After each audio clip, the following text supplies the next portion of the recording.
Hey, welcome in, everybody. It's the Big Chief Show. It's your boy Freddie D alongside, and we've got our banner kind of screwed up a little bit.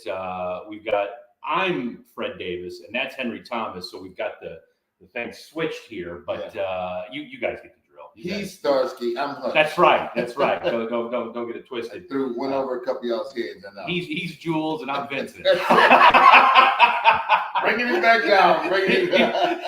He's Jules, and I'm Vincent. So. Anywho, glad to have you guys here, and it's kind of a throwback show today that we're doing. As you can see, we're not here. We're not at Casa de Fred. We are bringing it back, Henry Thomas, back to the original HD show. Yeah. Okay.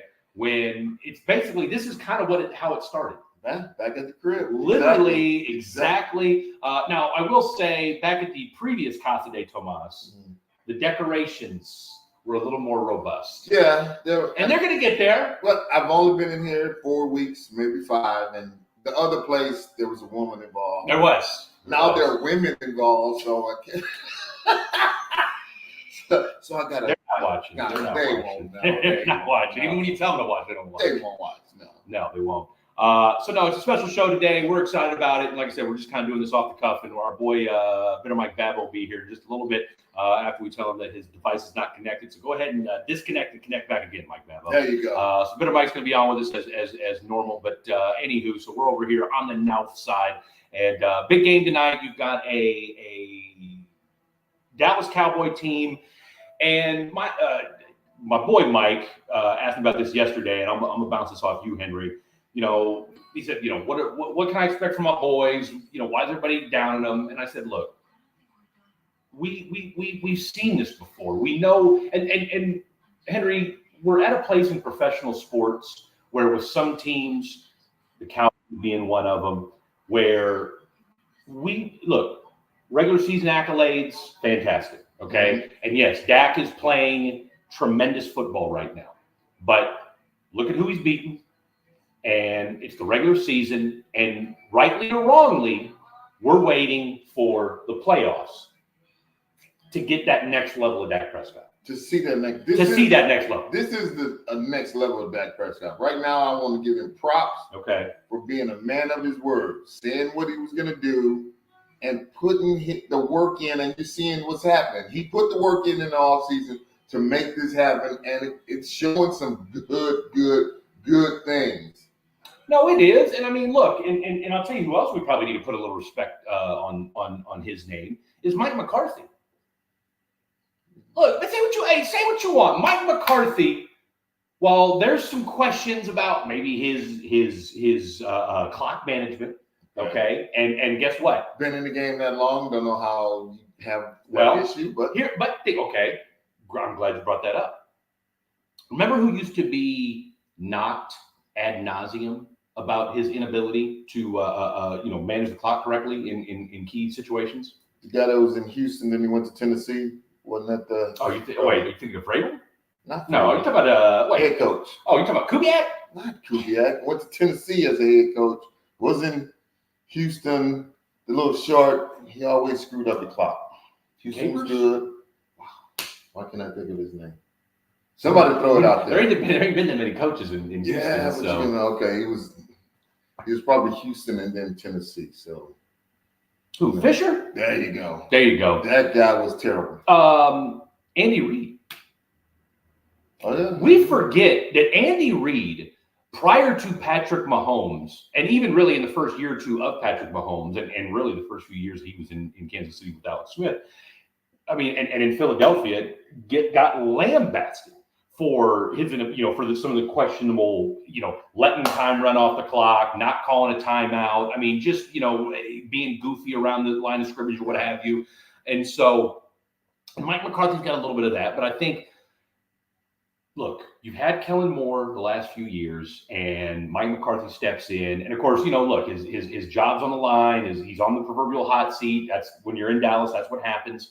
But look, that offense has stepped up. They've played well. But again, I'm going to go back to you on this. Look, you lost to Arizona game where, guess what? The other team gets paid too. Yes, and you dropped the ball. You didn't give a shit, and you got your ass kicked. Second game, you get your ass handed to you by San Francisco. Yes. Like, not even questionable. And then Philadelphia, you kind of screwed the pooch down the end because you could have won that game. You were within within what goal-to-go situation with clock winding down. So my point in all that, Henry Thomas, is that, look, I'm not surprised by this. Anybody that's played fantasy football for any, the last 5 or 6 years knows what Dak Prescott's been, and he's back to that form again. But again, you haven't beat anybody of any substance this year. And number two, we want to see, can you do it in the playoffs? Well, you got to get to the playoffs. And they're going to get to the playoffs. You think? Oh, absolutely. Only because the rest of the league's so crappy? Well, look, I'm going to tell you this, and we're welcome to the show, the one, the only Bitter Mike Babo. Bitter Mike. Looks like he's What's got up, fellas? Is that a cow? No, that's Michigan. He's wearing Michigan? No, that's a Raiders hat. Come on, man. We're talking about the shirt. What's that shirt? That Michigan. Oh, no, the Naval Academy. Hey! All right, we know they're no good at football. So no, they're not. Anytime you lose to SMU, you're bad. Yeah, Ken, who ain't walking that door anytime soon. Yeah. Not going to work here anymore. That game this weekend, the weekend after. It's supposed to be this weekend, but I think it's the weekend after. No, it's the weekend after because they do it after all the bowls and everything, after all the conference championships. Yeah, conference championships. But before we get, but real quick. So I was, and Mike knows this, and me and Henry were talking about this yesterday, the day before, whatever it was. You guys know I've been a big, your boys gotten back into the whole Sirius XM radio. Which, by the way, if you don't have Sirius XM radio, shame on you. What are you gonna do when your 3-month subscription runs out? Oh, I'm gonna pay. Look, I'll put it to you like this: listen to the dog shit radio in this town, or spend $5 a month. There you go. You know what I'm saying? Like, trust me. I've noticed that my overall, lot on life feels better after not having to listen to local radio. Mad Dog Radio is something special. Mad Dog Radio is something special. Now, that being said, they were talking last night about the kind of the quality of football and where it's at. And of course, a lot of, hay was made this Monday, I think it was, when Tom Brady came out and was blasting everybody about how much, how mediocre football is. Nobody's doing any development or anything like that. Before I get into my take on this, I'm curious to get your thoughts on kind of, and you're somebody, Henry, who you've watched, especially here lately, since you've been coaching a lot more and you've been in kind of the hands-on and, on the defensive side of the ball.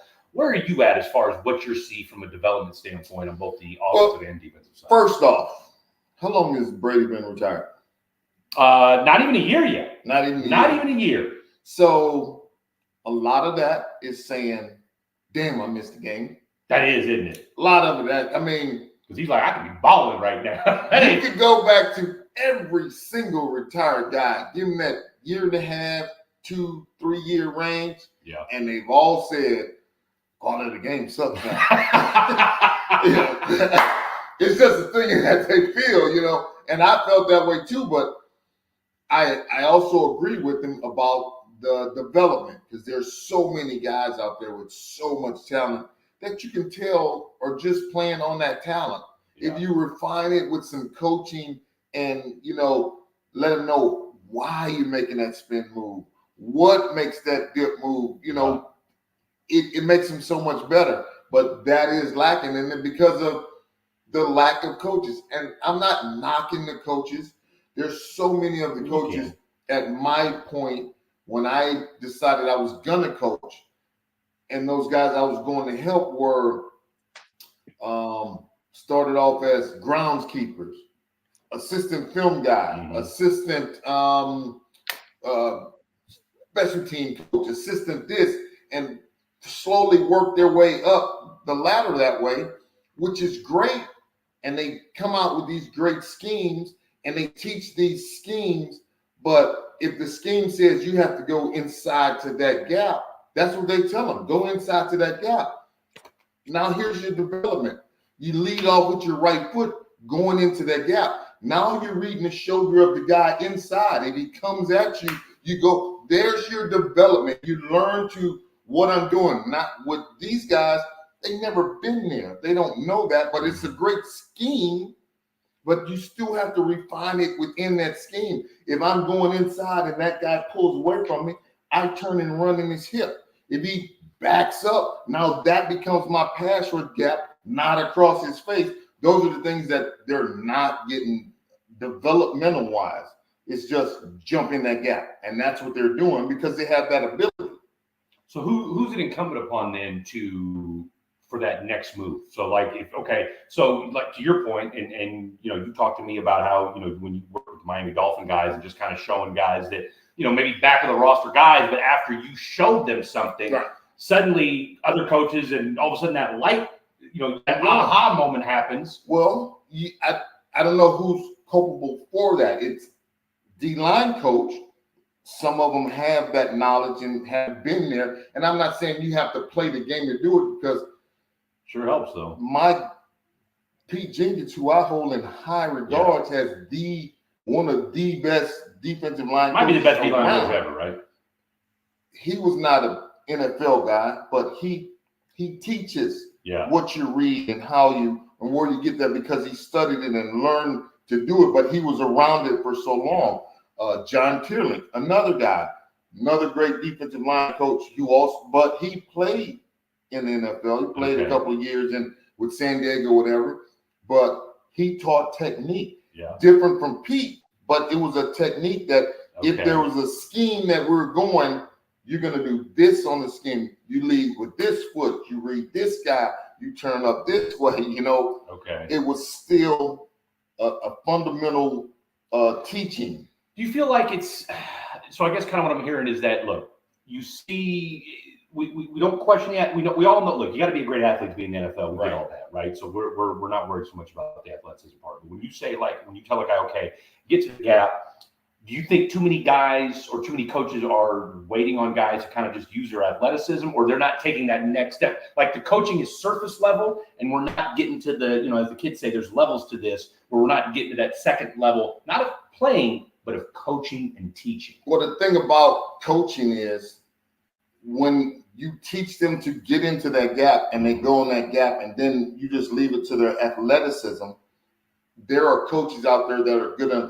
enough to say, okay, look, when we're running this, here's what I've seen that's happened. So we're going to do, or you have to do this, or you have to read that guy, not this guy, not just beat this guy, but now you have to, what is he doing? He's going to take it to the ball. And they can see that and go ahead and coach from that.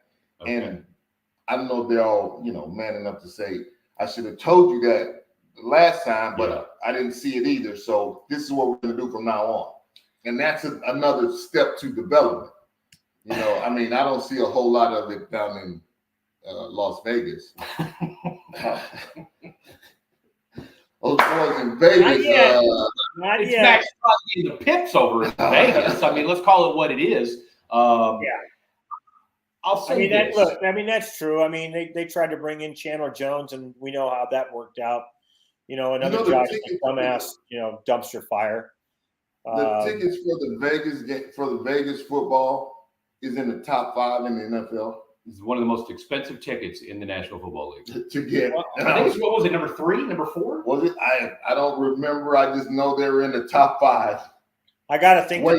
I got to think that the New York Giants and probably even the Green Bay Packers are still probably above them. I could be wrong, but getting Packers season tickets is. Green Bay was 5. Actually, Green Bay was 3. Maybe? 3. Yep. New England was 1.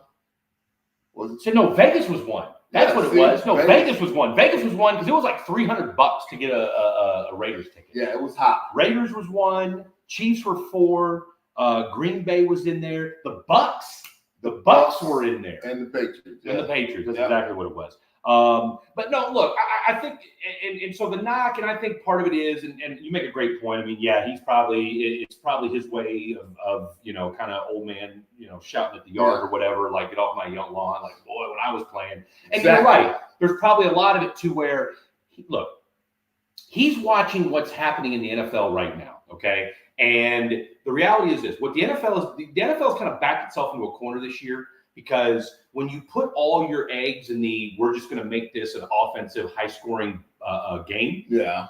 When you lose half the quarterbacks in the league, you're fucked. Yeah.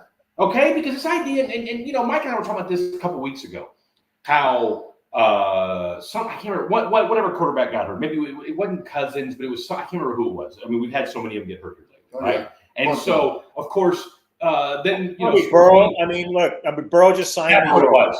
That's what it was. In NFL history, he's the highest paid quarterback in NFL history, and now he's out, and so that's let the air out of the sails. I mean, Cincinnati was right in the ship, right? They started off very slow offensively, but they started to get in their mojo, and boom, he gets hurt, and now they're turning to Jake Browning, and we see what a mess he is, and of course, it doesn't help that T. Higgins is out, but losing Joe Burrow absolutely hurts for certain. Well, no, it does, but my point was this: is that then the national media comes out and says, well, maybe we need to start. Do NFL rosters need to start being looked at differently? Well, what are you going to look at differently? Okay, because here's the reality of it. Where are you going to go find backup quarterbacks? The best 32 quarterbacks in the world are already in the NFL. I mean, it's not like you can go to, we're going to go to Scotland or Australia and all of a sudden uncover this dearth of NFL players. Absolutely, guys. Who was the best quarterback in the XFL before it was shut down due to COVID? Cleveland's own PJ Walker, and now he was been relegated to third. He was able to parlay into it. But to your point, Mike, especially my point is that you're asking me where are you going to find the best backups out there? They're already out there. PJ Walker was the next best thing in a different league, a lower league. Yeah. He can't even break a third string. That's your point, right, Brett? Being a backup, see, when you have a good backup. Yeah. Now you have a quarterback controversy. Yeah. Who to play, who not to play. Should we put him in? Should we not put him in? And to be a backup quarterback, I mean, I could have done it. I was not the right complexion. I mean, there's a lot of them. You weren't the right position either. I don't know. And knowing what they do, hold that clipboard and then that headphone, be like, I think you threw it to the wrong guy. When was the last time you were 220? Weight-wise? That's right. 8th grade? 9th grade? When I went to college, I was 236. Okay, so you haven't been 220 pounds. Because my point in that is that that's not fair. Jamarcus Russell was 305 pounds his third training camp. Yeah, exactly. How'd that work out for him? You bring up the biggest bust in NFL history, and that's our precisely my point. What is Rosenberg? He was 250, 260. Yeah, it's fine. I guess my point is this: I'm trying to see you physically. I'm trying to see you physically as a quarterback. Like, what would you have been at? What size? What would you have stayed at? 240? 240, 230. Would you have been dual threat, or what would have been? Because I don't know I've ever seen you run before. So I've been a dual threat. I've been a dual threat. I'm telling you. I've been the threat to hand it off and throw it. Because we talk dual threat off the field or on the field. We need to put that in perspective. But when it comes to backup quarterbacks, that's the whole problem that you have. You get a backup quarterback that you're developing and you think is good, and it's showing some signs of it. The whole rest of the season is thrown off because now one glitch in the kink in the armor, put the other guy in. Hey, case in point, one of the greatest quarterbacks ever, Montana and Young. Yeah, Young was the backup guy. Now, in fairness to that, though, wasn't Joe getting a little long in the tooth? That was the argument against him. No, not necessarily. I mean, that's the excuse they use. Yeah, they fed you. That's the Kool-Aid they gave. Now, in fairness, he only did play 2 more years after he left San Francisco. But he spent a year and a half on the bench, not even dressed out because they didn't even allow him to come to the facility. Oh, so. The booger sugar thing is what really blows me away. Joe Montana. It was the early 80s, so I don't know what to tell you. Everybody was doing it. But I'll just say this. We got the game kicking off here in just a minute. What my point in all that, though, is that I don't know that we have as many, starting quarterback, backup quarterback conversations as much as we used to, just because, look, the NFL has got to a point now where it's literally either you've got a quarterback or you're fucked. Like that's the NFL has literally, because back in the day, you could get by with a Steve DeBerg, a Jeff Johnson, a Trent Dilfer, right? Okay, you could get by with Jeff Hostetler. Okay, you could get by with those kind of guys. A Schaub. Okay, I mean, we forget they were what 12-4 when he had the plantar fasciitis or whatever it was back in the day. Had fans knocking on his door. Hello, who broke that story? Yeah, boy. Right. But you could get away with, if we got a good defense, I got a quarterback that could be a game manager, and I got a good running game. Yep. We can make some hay with that. We may not get to a Super Bowl, but we could maybe, make some hay along the way. In today's NFL, a game manager may not get you into the playoffs. Exactly right. Because if we're being serious, if we're being honest with ourselves right now, the NFL doesn't want to hear this. Maybe they do, maybe they don't. If I'm an AFC team right now, if I'm not a fan of the Chiefs, the Ravens, or who's like you said, Mike, the Bengals are out. Dolphins. Maybe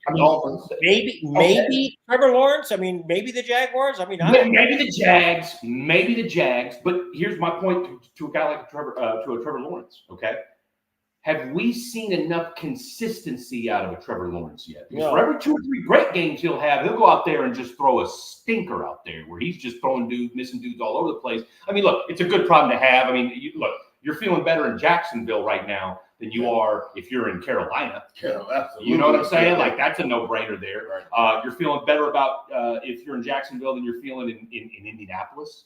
You're feeling better than you do in Tennessee. You know what I'm saying? So, I mean, that the NFL has backed itself into a corner. I mean, look, NFC, period. It's going to come down to Philly, San Francisco, and Detroit. Like, nobody else in the NFC is going to scare. Look, you might get a game for 3 quarters, but do we really think? But to your point, Fred, if Jared Goff continues to turn the ball over like he has the last couple of weeks, they could be one and done in the playoffs. It's who he is.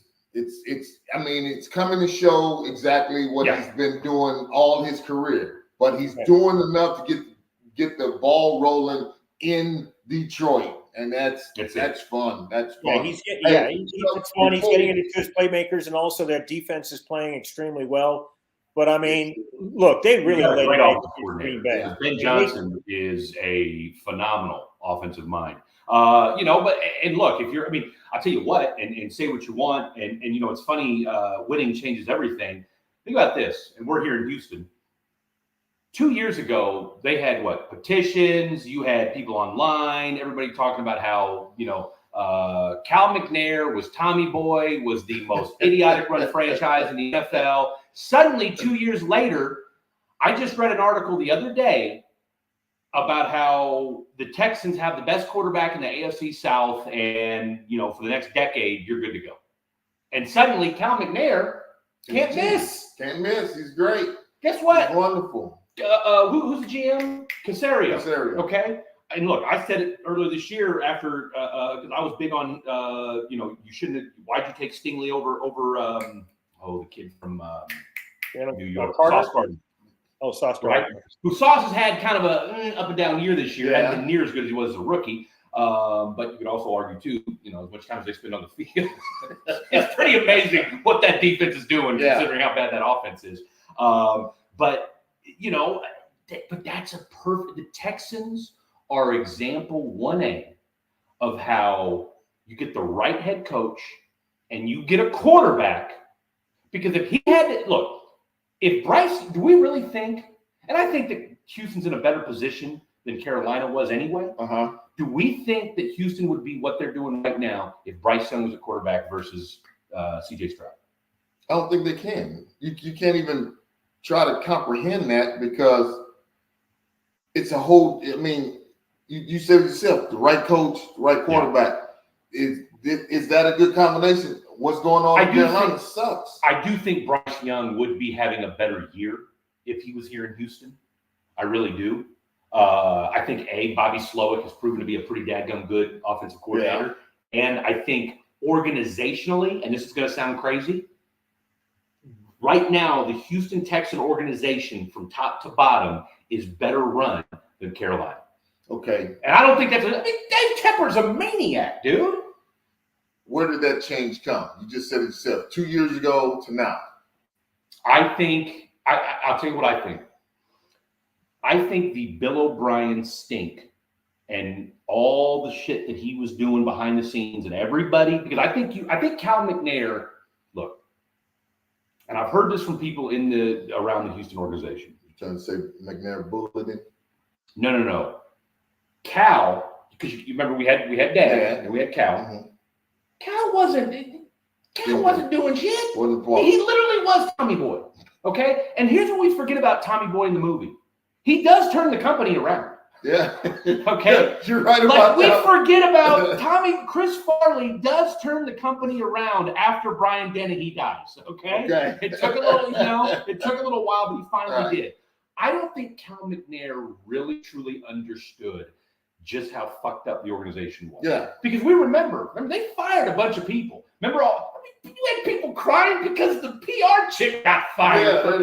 What? He's like, that's wrong. Let's get him out of here. But guess what? A lot of the leaks stopped. Oh, a ton of them. You know what I'm saying? All of a it. lot of the leaks about the Texans stopped after that. So I think a lot of it had to do with the fact that, you had Bill O'Brien, you had Daddy McNair, Cal was on auto control, autopilot. And then after a couple of years of getting bashed, because my point with all that was I've heard that he's a pretty sharp dude. He just doesn't come across that way because he's kind of, not one to be in front of the camera and what have you. Okay. But I think you got to give that dude some credit. My point in all that is that, look, they found the right quarterback, and now all of a sudden you've got a franchise, you've got a team that suddenly now, look, you're going to be flush with cash. Yes. You got your draft picks back. Okay, yeah, you got to give your pick to Arizona next year. But so what? You've got a cornerstone in Will Anderson, and you've got your quarterback for the next decade and a half. I like it. And you build around that. That's what they have to do. That's it. But hey, before we get out of here, we got to pick a couple games real quick. Okay, I need to know what conference game you looking forward to seeing.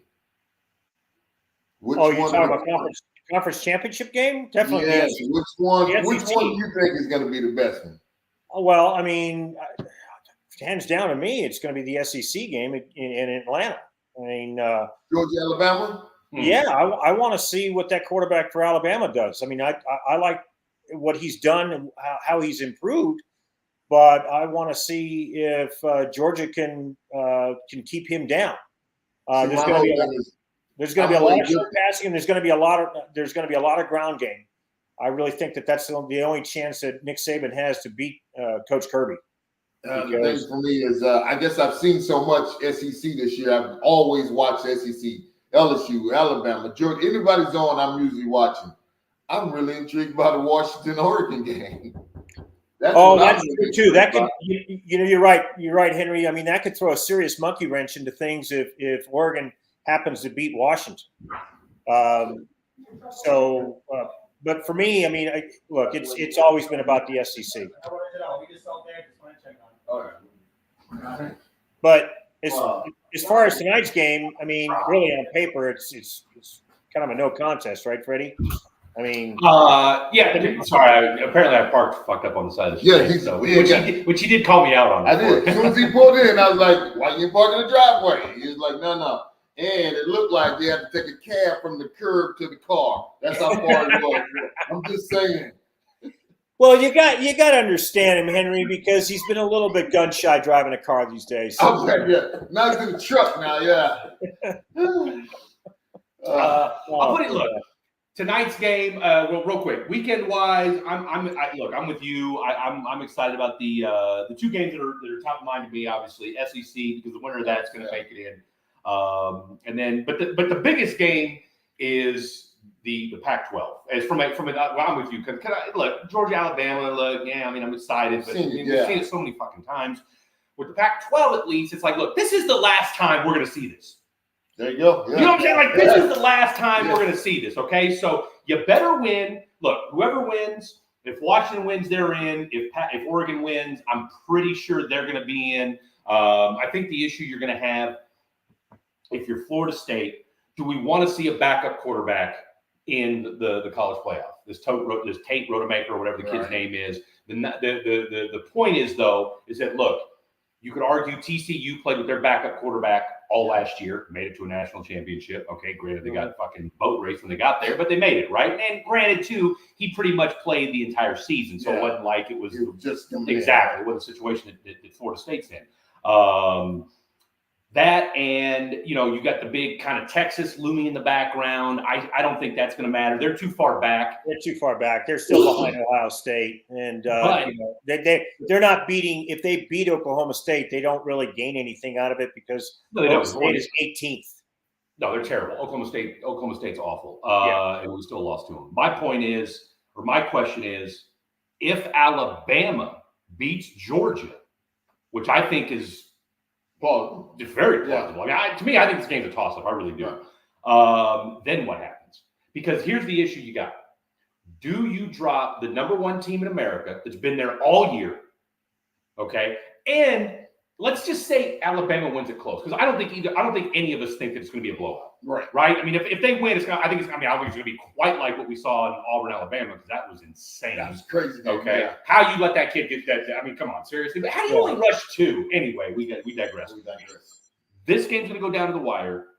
The question that the committee's going to have to answer, let's say Alabama wins on the last second field goal. 27, 26, 24, whatever. Yeah. Are you going to keep out the number one team in America all year long of the playoffs because they lost on a last-second field goal to the most dominant team in the last decade? Well, going by your bylaws, don't you go with the top four? Well, we don't know who the top four is going to be at that point. That's what I'm saying. Now you got to shuffle up because now you're taking these 8 teams. Yeah, but they don't go anywhere but the 2. Who's that? Georgia. If they lose, they don't go anywhere but the 2. And they I can't imagine, even if Florida State wins, I can't imagine Georgia losing out to a team from a basketball conference in Florida State.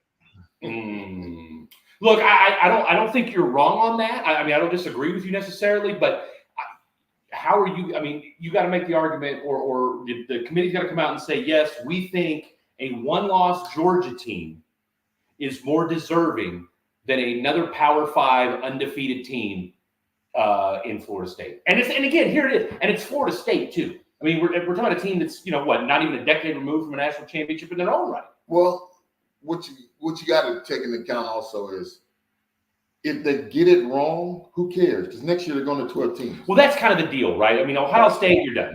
Ohio State ain't got a snowball's chance in hell, right? You got to come back next year. Yeah, you might make the 12. You'll make it next year. Exactly. Like next year, it's.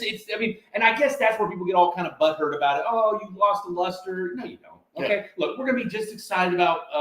Look, come on. Has the NCAA tournament ruined college basketball? Never. Okay, I mean, I get excited about March Madness. That's all we can think about. Okay, yes. My Jayhawks play UConn tomorrow night. Guess what? I'm going to be tuned in, and it doesn't mean that. Oh well, if they meet again and come on. No, to y'all's point though, the Pac-12 to me will be the most meaningful. A, because of the 2 teams. B, because you got two of the top 3 or 4 Heisman Trophy candidates in the mix. Look, if Bo Nix goes out and balls tomorrow night, he's your Heisman winner. Yeah, hands down. Bo Nix. The one that was the white boy from Auburn. Yes, he was in Auburn where his daddy was coaching, and the guy became a starter. Right. And then no, he kept coaching. He was the starter the whole time, and then after he realized that Auburn was a terrible place to go if you want to be a quarterback, then he went to Oregon and blew up. Point is, what are you watching? I know that's a little late for you to stay up and watch the Pac-12, but I mean, my man is balling right now. It's the Pac-12. Look, I'm not disagreeing with you, okay? I'm not disagreeing with you, okay? It is the Pac-12. I'm just telling you right now, call it, book it, say whatever you want. If he balls out tomorrow night, he'll win the Heisman. Why can't you ball out at Auburn? I mean, when you're the starter. But who's your coach? I mean, this is the same program that's gone through 3 coaches for years. I'm just saying, you got to go somewhere else to ball out. You can't ball out where you are. So that's what I'm sick of this whole portal thing. Let's ball out where we're. I done said I'm coming to LSU. Guess what? I'm balling out at LSU. You're just mad because boy Jake Daniels ain't playing this weekend. That's why you're mad. That's why you're mad. All right. Last thing. Let's do quick predictions, and then we'll have our pregame show on Sunday morning. Tonight, I don't know what the spread is. What is it? I think I saw the spread was 9? I think it was, or something crazy like that. Seattle's getting 9. I think Seattle's getting 9. I think that's about right. Between 8 or 9, it was kind of a high number. Dallas is going to take care of business. Dallas is going to take care of business, even though this is I think it's going to be kind of a lot closer game than people think, because Seattle's kind of on that fringe of, they lose tonight, they're kind of in no man's land moving forward, because they got a tough schedule coming up. So I think they hang around, but I think Dallas just has too many weapons when it's all said and done. I like Dallas. I think Dallas is going to do it too, and all my people out there who are real Dallas fan that I always give you crap to, see, I can be objective. You be objective. You be objective. You guys, you're for the people. You guys will win. That's it. And when you lose, then they're used to it. Haven't done it. They haven't won in 30 years. Speaking of having won in 30 years, Michael Babbo. Sorry. Your pick for tonight's game. Oh, I think Dallas will. I think Dallas will take care of business. That defense is just too strong, and Geno Smith, he still throws too many interceptions for me. I think they really came down to earth. They really got exposed by that Niners defense last week Thanksgiving. It wasn't even a game. And Dallas has so many weapons. CeeDee Lamb is playing at an unbelievable level. Of course, Dak Prescott was 19 touchdowns and only 6 interceptions. He's really taking care of the ball, which is something he hasn't done the last couple of years. So this should be a pushover, really. Dallas's season gets considerably harder in the next couple of weeks, right? But I think for tonight, and especially at home, they're 5-0 at home this year. And Seattle, I think, is like 3-4, I think, or something like that. I have to look it up. No, they're 2-3 on the road. So this might be the end of the playoff run for the Seattle Seahawks, because their schedule doesn't get easier either. Real quick, Zach Ertz, he's a free agent. Where's he going? I saw your tweets about. You're damn right. You saw my tweets. Why the heck not? The guys. Why not? What's that? I said, no, you're 100%. Well, I think it'd be perfect. Certainly, Baltimore can use them. Certainly, Philadelphia can use them. They both. Those are 2 teams everybody's playing. What's that? Who, Zach Ertz? Look, he'd be the second most reliable pass catcher in Kansas City today. The interesting thing is, I'm not sure if you saw this, but he forfeited a game check. So as compensation to Arizona for granting him his release, with the hope that he would make it up come playoff time. Don't nothing scream I want out like keep that money. Yeah, exactly. No more. I will pay $3. That's crazy. Last thing. Tiger Woods, y'all. Back on the course today. He's got a new swing. I didn't see it. So Henry, I don't. I was busy at work today. I couldn't turn it on. So Henry, I don't think if you saw his swing, but they've got some videos on it on Twitter and Instagram. His swing is a lot more compact. His backswing is not nearly as violent, and it's not nearly as fast. There's not nearly. To me, it doesn't. From the naked eye, it doesn't look like as much club head speed, at least on the backswing. But of course, he still has that full follow through. But it's a lot more fluid. It doesn't look like there's any pain.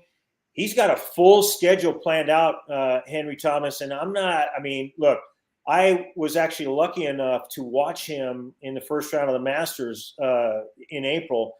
And of course, he's wonderful. He's like the freaking Pied Piper. But when you get out there in Augusta and you get an incredible appreciation for how hard that golf course is, not just to play it, but to walk it.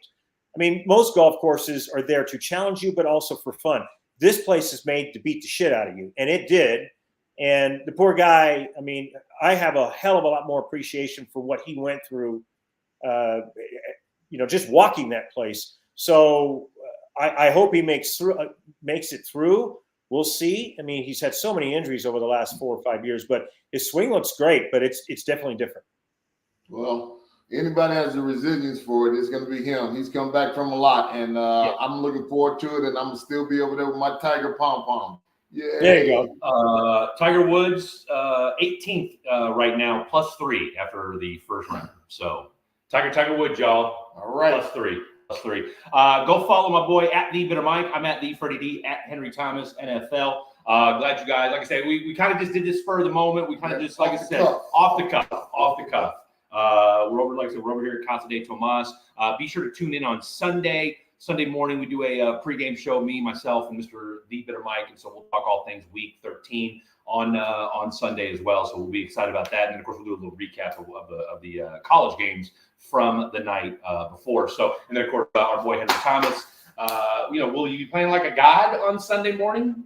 Yeah, we'll see. Got to drive a little bit. It's kind of wet out there. Never stopped you before. That's true. Wetness has never stopped you before, ladies and gentlemen. All right, look, that's going to do it for the one, the only Hall of Famer, Henry Thomas. I'm still that dude, Freddie D. That's the one, the only bit of Mike. From H-Town to Kansas City to San Antonio and all points in between. Good night. We love you. Peace. See ya. Beautiful. All right. Bitter Mike. Sir. Hold on.